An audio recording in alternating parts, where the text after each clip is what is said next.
everyone, welcome back to my YouTube channel. So today we are going to discuss something related to the again the same topic which we are discussing since last some of the videos, that is wind pressure, how we are going to calculate the wind load.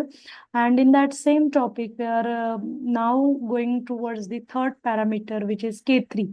Okay, K3 factor stands for topography. We call it as a topographical factor also.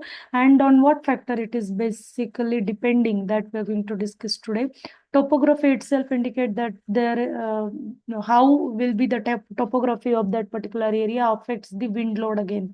Whether it is a sloping terrain or it is a flat terrain, that may be a considerable factor. So they have given, the IS has given you a very clear idea that when we need to consider that effect, whenever there is a significant slope at that particular site, then that time we need to consider this particular factor, that is K3. K3 nothing but a topographical factor.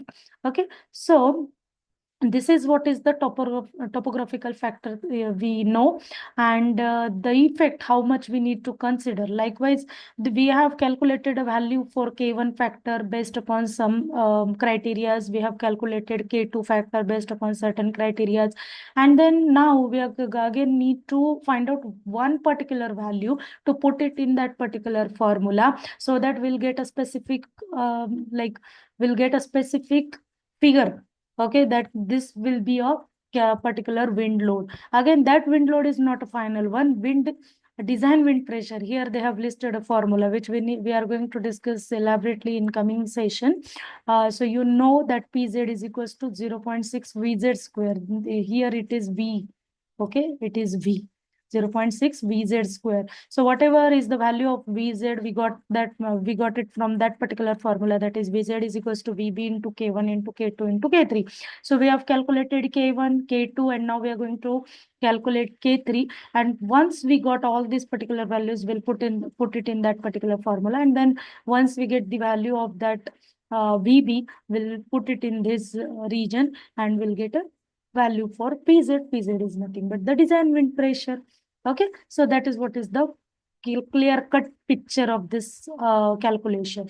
Now, what will be the effect of topography? It is very much clear. Like, before going towards the next part, please guys, like, share, and subscribe our channel, and please keep supporting like this, so that.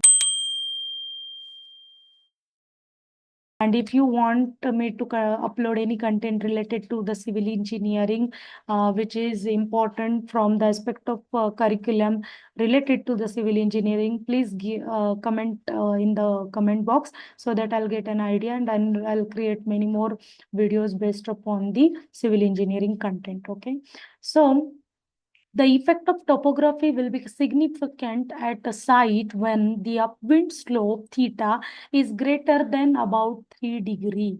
And if it is less than 3 degree, you need to consider the value equal to 1. Okay. When the theta or the slope of that particular region is less than 1, that time we can consider the value of K3 factor is.